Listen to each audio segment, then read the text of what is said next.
I came across a young boy trying to shoplift bread in a supermarket. That day, he just got a warning, but soon after, he showed up again. His cheeks were sunken, and his overgrown hair made it hard to read his expression. He was about to grab some deli items and bread when a store clerk spotted him, nearly causing a police incident. It's better not to get involved in such troubles. Even though I knew this, for some reason, I couldn't just ignore this boy. It just so happened that the boy and his guardian ended up being served meals at the diner my wife Emily and I run. I want to adopt that kid, Emily suddenly confessed. I was at a loss for words in response to her sudden declaration, but knowing she was serious, I made up my mind too. My name is Jason Anderson. Together with my wife Emily, I run a small diner inherited from my father. Emily and I got married 10 years ago. We hit it off over our love for cooking, started dating after 6 months of meeting, and then moved in together, mindful of our ages. We get married when I was 30 and Emily was 29, and immediately started trying for a baby. Emily always said she loved children and even had a past where she aspired to be a preschool teacher. But Emily, unable to give up her passion for cooking, ended up working in a traditional restaurant after graduating college. Our kid would be adorable, boy or girl, she would say, looking at pictures of our friends' children on social media. However, our journey to conceive didn't go as planned, and before we knew it, another wedding anniversary had come. If you don't conceive after a year of trying, it's considered infertility. Emily, who had been researching online, was disheartened but started looking for a clinic, and we decided to go together. It turned out that Emily had fertility issues. I remember well how devastated she was back then. She was so downcast she could barely eat for a while. Nowadays, some infertility treatments are covered by insurance, but back then, it was all out-of-pocket expenses. We had just gotten married and taken over the diner, so our savings were limited. Though we had some personal savings, the high cost of infertility treatments was beyond our reach. I was shocked when we were told the treatments could cost upwards of $20,000 each time. In the end, after trying methods like timing intercourse, we decided to stop infertility treatments after 5 years. I'm sorry, it's all because of me. Let's just live our lives, the two of us. That's what Emily said when I suggested we should move forward as a couple. Every time we saw families with children on the street, I noticed the sad look on Emily's face. My attempt to make her feel less pressured had the opposite effect. As I fell silent, Emily continued speaking. I'm just a burden in your life because I can't get pregnant, Emily said to me. For the first time, I got angry with her. I can't stand anyone talking badly about the person I care about, even if it's Emily herself. At my words, Emily couldn't hold back her tears anymore and cried loudly. That was when we truly stood side by side, recommitting to live through all of life's ups and downs together. Now, 10 years into our marriage, Emily and I often use a supermarket near our home for both personal and business needs. They don't accept credit cards or any other cashless payments, and they don't have a loyalty card program, but their prices are very low, which suits us as we usually prefer to pay with cash. The range of products is great, and the staff's customer service is exceptional. Seeing the same employees there over time, it must be a good place to work. I've become a regular at this supermarket, often chatting with the staff while they ring up my purchases. Making beef stroganoff today. Yes, a regular customer requested it. While having such friendly chats and appreciating the local supermarket, I noticed some commotion a little distance away. Although curious, I finished my transaction and went to check it out. There, a male staff member seemed to be arguing with a young boy. You shouldn't do that, trying to shoplift bread. Apparently, the boy had tried to open a bag of bread before paying, and the staff member had called him out on it. The boy was looking down, his expression unreadable, not responding to the staff member. I felt a slight sense of unease. The boy looked to be about elementary school age, but there was no parent in sight. It would make sense if he was a neighborhood kid running an errand, but that didn't seem to be the case. I also felt uneasy about him trying to eat the bread before paying. A toddler might not understand right from wrong, but he was surely old enough to know better. Yet, his attempt to shoplift the bread silently suggested there must be some serious circumstances. But it wasn't my place to intervene. In the end, the store clerk couldn't get a parent's contact from him, and since it was only an attempted theft, the manager just gave him a stern warning without involving the police. The boy left the scene quickly without saying a word. 3 months passed since that day. I haven't seen the boy since. According to the staff, it seemed he hadn't told his parents anything, because the shop did not receive even an apology from them. "It's unbelievable how some kids are raised," they grumbled. Feeling somewhat sorry for the boy, I could only respond with a nod. Of course, the store's standpoint was correct, but the boy might have been driven to steal out of necessity, despite knowing it was wrong. That's why I couldn't outright condemn him without knowing the full story. So I gave a vague response. For a while, everyone talked about the boy, but eventually, they forgot about him, and no one mentioned him anymore. So on a certain day in November, I had forgotten about him too. As usual, I was shopping when I felt a distinct unease in the confectionery aisle and immediately rushed over. There he was, the same boy, but now in shorts and a t-shirt despite the chilly weather, barefoot, with untidy hair. The boy was so filthy that it was clear if he hadn't bathed recently. He seemed to be aware of his surroundings, and when our eyes met, he ran away. I thought about chasing after him, but decided to wait and see what he would do. After about 5 minutes, I slowly headed in the direction he had gone. Then I came across him trying to slip some deli items and the bread he failed to shoplift last time into his clothes. "Hey, you there." A staff member who was on patrol appeared just before I tried to call out to him. "Hey kid, can I talk to you for a second? We've been watching you on the surveillance cameras since you came in, and you were about to do it again, weren't you?" The staff member said, eyes sharp. Having witnessed the act of shoplifting, it was no longer possible to just give a stern warning and send him home. This situation would likely require calling his parents and possibly even the police. As the staff member approached the boy, saying, "Come to the staff room with me," as the boy tried to escape, having been caught, I impulsively stepped in. "I'll pay for those deli items and the bread. Can you let it slide this time?" I found myself saying. I didn't know why I acted this way. He was a stranger's child, and it was not my place but his guardians to take responsibility. Yet, I couldn't bring myself to just leave him be. The staff member looked troubled and said, "I can't do that. Shoplifting is a crime, no matter how young the kid is. He won't be arrested immediately, but we need to hold the parents responsible. And Mr. Anderson, you have no reason to defend this child, do you?" I knew that, but I still couldn't leave the boy alone. I was fully aware that it's better not to meddle in such matters. Still, I said, "Just this time, please." The staff member sighed, looked away, and finally relented. "All right, Mr. Anderson, I'll let it slide just this once, but understand that the store can't take responsibility for anything in the future," he said before leaving. Relieved, I took the deli items and bread from the boy, paid for them, and walked out of the store to hand them to him. When I tried to give them to the boy, he muttered sullenly, "Why did you help me?" I wasn't expecting thanks, but his unexpected response took me aback. When asked why, I honestly didn't have a clear answer. It was more of an impulsive action. So I vaguely replied, "Well, I'm not sure. I just couldn't leave you alone when I saw you." The boy stared at me for a moment before saying, "I don't need it," and tried to leave without taking the food. But then his stomach growled loudly, and he blushed with embarrassment.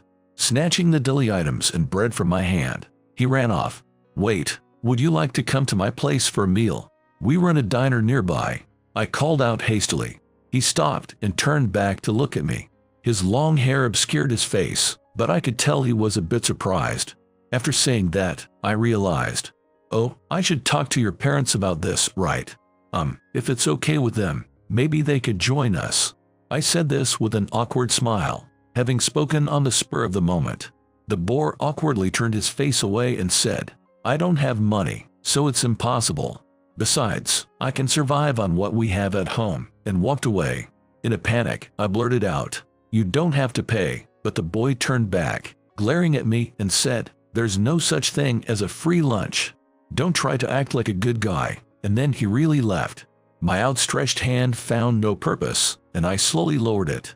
When I got home and told Emily about what had happened, she furrowed her brow and said, "Judging from his age, he must be around 10, right? So he's probably a neighborhood kid who goes to the local elementary school." Someone in the area might know something about him. Hearing this, I quickly asked our friendly neighbors if they knew anything. One of them mentioned a family with a child of that age who had moved into public housing about 6 months ago. The child, who lived with his grandparents rather than parents, was known to frequently visit the school nurse, and the grandparents were quiet and hadn't spoken much. Concerned, I called the child welfare office, but they said there was no issue as long as the child had guardians. But once I get fixated on something, I need to see it through. One day, while I was still doing my inquiries, the diner's phone rang. An elderly woman, sounding kind, was on the other end. I heard my grandson got some deli items and bread from you the other day. I'd like to return the money. I heard you run a diner. Is it the old-fashioned kind? Can we come by tonight? The items had cost just over $9, so I was about to say, it's not necessary. But then I saw it as an opportunity and replied, sure, the diner opens at 6 p.m. Please come at a time that suits you. That was the end of the conversation. Then, around 7 p.m., hey, is there someone standing outside the diner?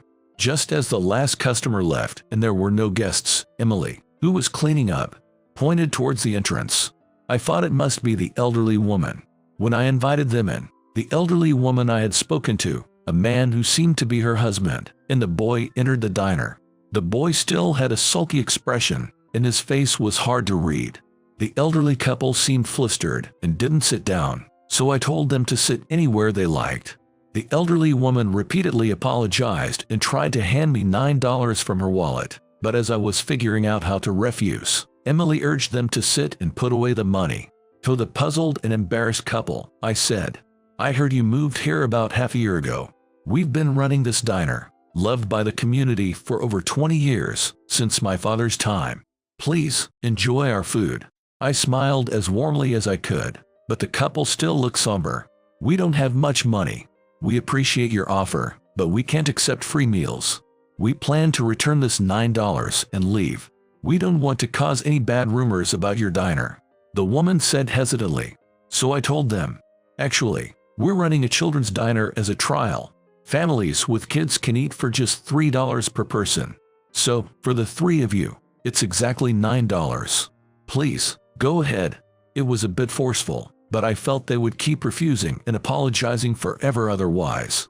The boy, now known as Max, sat down without a word and seemed to wait for the food. When the elderly woman called him Max, Emily smiled and started talking to him. So, you're Max. What do you like? Without hesitation, Max replied, my mom's omelet. I don't remember her, but I remember her omelet was delicious. Got it, I'll make you a fluffy omelet that's just as good as your mom's. Emily replied cheerfully, rolling up her sleeves and disappearing into the kitchen. While she was away, I encouraged the elderly couple to sit and asked what they'd like. They both chose rolls and grilled salmon. It was simple fare, but it's what they wanted to eat, and considering their age, heavy meals probably wouldn't suit them. With that in mind, I prepared set meals that included their requests. The first to be ready were the easy-to-cook meals for the elderly couple. As I served the food, they started eating fast and murmured, delicious.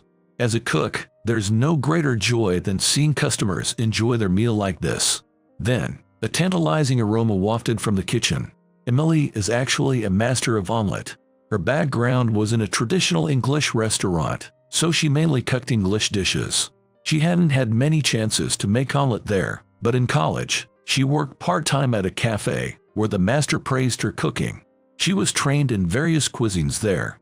One of the cafe's signature dishes was a soft, fluffy omelet. Emily's special omelet, usually served in the stylish space of a cafe, was now brought to the table in our old-fashioned diner. The eggs looked more golden than usual, tempting even me to eat it. Max stared at the omelet for a while, then took a bite. Next moment, he started devouring it without a word. Seeing this, the elderly couple seemed flustered, so I complimented him. Wow, you have a great appetite. Eat up, you're growing. Max then looked up and said to Emily, your omelet is super delicious. Emily beamed with pride. Max finished his omelet even before the elderly couple completed their meals. As other customers started to arrive, the elderly couple hurriedly stood up and repeatedly thanked us. It's been a long time since we had such delicious food. "Thank you so much," the couple said. "I didn't intend to take the $9 they left, but if I didn't, they would probably apologize again with a sorry look. I thought I'd put it in a donation box for needy children." Emily and I were discussing this. As they were leaving, Max seemed like he wanted to say something but ultimately left without a word, following the elderly couple thanking repeatedly. A few days later, Emily suddenly said, "I want to take that boy in." I was surprised by her sudden statement, but she continued, "I don't mean to take Max away from his grandparents. But you saw it, right?" The grandmother looked pale and about to collapse, and the grandfather was limping. Indeed, the couple looked quite elderly and frail. It would have been fine if they appeared healthy, but the elderly couple clearly seemed to be in poor health. Emily seemed worried about Max's future. Plus, the grandfather was getting Max's name wrong here and there. It must be the decline due to age. They looked quite old. What will happen to Max if something happens to them? Faced with her serious expression, I had no answer. A month after we treated Max and his grandparents, I witnessed an ambulance at the public housing. I was out buying supplies for the diner and didn't know the details. Later, I heard from a neighbor that Max's grandmother, the elderly woman, suddenly clutched her heart and collapsed and was rushed to the hospital. Unfortunately, she passed away at the hospital. It turned out to be a heart condition she had been suffering from, and after her sudden death, the grandfather's mild dementia rapidly worsened. Currently, Max is placed in a facility. According to the staff at the Child Welfare Office, Max will be under their care until he graduates from high school, after which he will be expected to walk. While not saying that finishing high school is bad, it's certain to significantly affect his future life. Emily and I wondered if there was anything we could do. We visited the Child Welfare Office and consulted organizations that facilitate adoptions. However, being outsiders, we were turned away, unable to influence the situation. It was frustrating, even though it was to be expected. Eventually, it was decided that Max, at age 10, would be placed in a facility, and 2 weeks later, his grandfather was also admitted to a facility due to his dementia, apparently having completely forgotten about Max. 2 years passed since then. Initially, Emily was worried and disheartened about Max, but we realized there was nothing we could do for him. Gradually coming to terms with this, one day, while I was preparing for the day, I heard the door open. Thinking I had forgotten to lock it, I went to the front and immediately called out to the person I saw, "Hey, are you Max by any chance?" Max looked at me, his expression turning almost tearful, and slowly nodded. Emily came out too, and we quickly offered him tea and snacks, seating him at the counter. As we waited silently for him to speak, he shed a tear and began to talk. "I couldn't do anything for my grandparents. I always caused them trouble, and I never even said thank you. Grandpa has forgotten me, and Grandma is gone. What should I have done?" I gently rubbed Max's back as he sobbed, and Emily asked, "Do you regret it?" When Max nodded, I got to the main point. "Max, you must have had a reason to come to us, right?" Then, Max looked up in response to my words. His expression was still hard to read, but his dark eyes, peeking through his long bangs, spoke volumes. I chuckled and stroked Max's head, saying, "All right, Emily, we've got more to do. We need to consult with the Social Services and Child Welfare Office.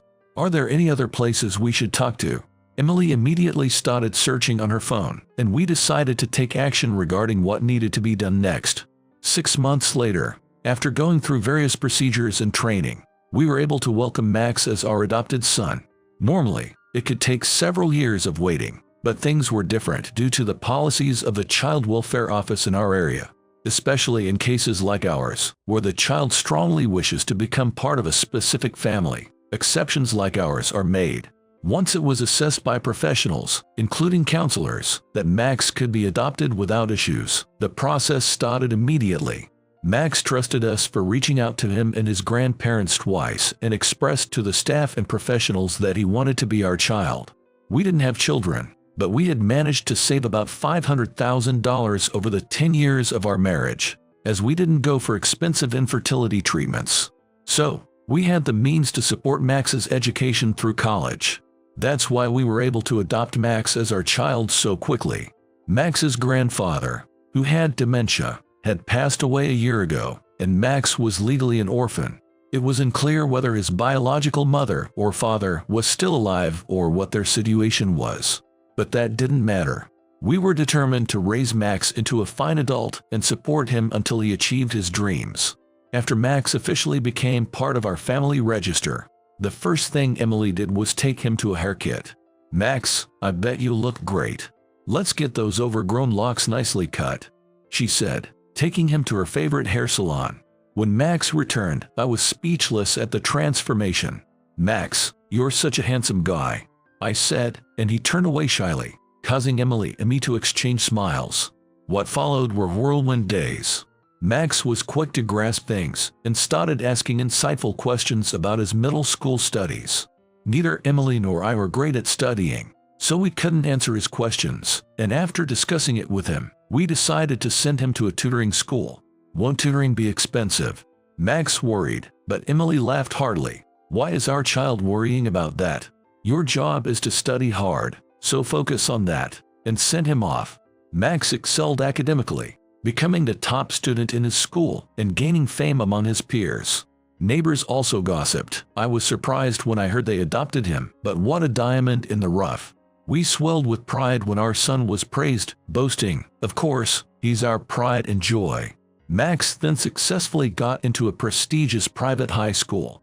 As a high school student, he dedicated himself even more to his studies, joined the track team, and seemed to enjoy interacting with his teammates. The years flew by since we took Max in. Now over 15, Max started working part-time.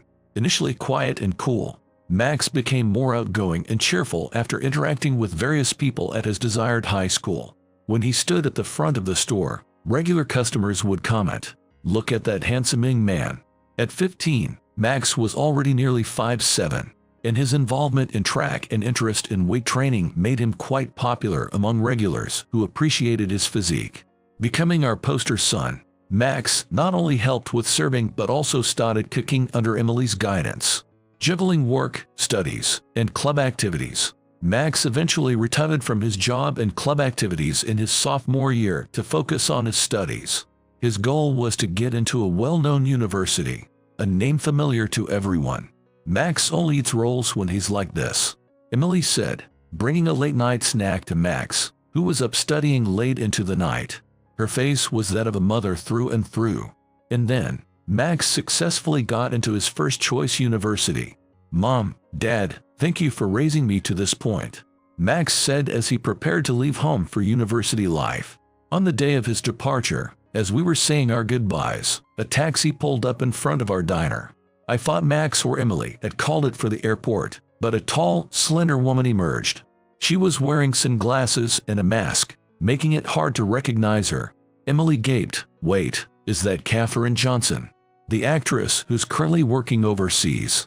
That Katherine Johnson. I'm not up to date with celebrities, but she seemed to be a big star. She was conscious of being recognized, so I invited her inside. Then Katherine Johnson revealed herself and also announced that she was Max's biological mother. We were shocked, but Max looked at her with an unreadable expression. I wondered if Johnson, perhaps due to some circumstances, had left Max with his grandparents and now came to take him back. But before she could say anything, Max spoke up. "No matter what anyone says, these two are my parents. I can call you Mom now. The only person I call Mom is her," he said, looking at Emily. Emily's eyes welled up as she returned his gaze. Then Johnson laughed and said, "I have no interest in taking someone's child. Besides, it was my choice to leave you, and I don't have the right to call myself your mother now." As we wondered why she came, Johnson slowly took something out of her bag. It was a maternity health record book. "I chose to leave on my own. I had a career at stake and had to move abroad. So I entrusted everything to your father. But eventually, we had a huge argument over work and divorced. I never imagined you were raised by my in-laws, especially with all that debt." The elderly couple were Max's paternal grandparents. His biological father, after separating from Katherine Johnson, had raised Max alone until he suddenly fell. From that point, Max lived with those grandparents. He made a promise with me to show my son's face once he turned 18. I tried to contact him, but the phone didn't connect, and I didn't know the address. When I returned to the US and checked, I found out you had become the Steiner's child. Catherine explained. How she found this information, I don't know, but for a global star like her, it probably wasn't too hard. After saying this, Catherine stood up. This shouldn't be with me. It should be with a mother. Handing the maternity health record book to Emily. She had to leave Amika soon due to her busy schedule and started to leave hurriedly. It was Emily who called out to her. I'm giving this back to you, Emily said, returning the maternity book. Catherine looked surprised. Emily continued. If Catherine Johnson, famous for her busy life, took the time to find and meet us, it must be because of her deep feelings, right? You must love Max a lot. Because you gave birth to Max, we were able to meet him. This is a proof of giving birth to Max. You should keep it. You are a fine mother, too. Catherine seemed to tremble for a moment and hid her eyes behind large sunglasses. Well, if you say so, she said, accepting the maternity book and leaving with a click of her high heels. As Catherine walked away, Max called out to her. I don't remember my birth mother at all, but I want to tell you that your omelet was delicious. She paused for a moment, as if about to turn back. However, she continued walking away. I saw a clear tear rolling down her cheek as she left. Those tears were surely not an act. They were the tears of a mother, not the actress Catherine Johnson, but Max's mother. Several years later, Max graduated from university and became a distinguished physician. I can save many lives now, he said, having chosen cardiology as his specialty. He seemed to have chosen this field out of regret for being unable to help his grandmother, who had heart problems. Max worked as a hospital physician for a few years before setting up his own clinic, alongside a welfare facility for the aged. Emily and I provided meals there. Grandpa must have felt lonely in the facility. I want to create a warm place where the elderly don't have to feel that way, Max said. His project received a lot of attention, and the care facility successfully gathered its staff. It's now popular with many users, and the clinic is known for the doctor who cares deeply for patients. The ladies who are regulars at my diner all say they want to move into Dr. Max's nursing home, and they hand out brochures to their families to convince them. Max, in his own way, managed to repay his grandparents, who raised him despite their old age.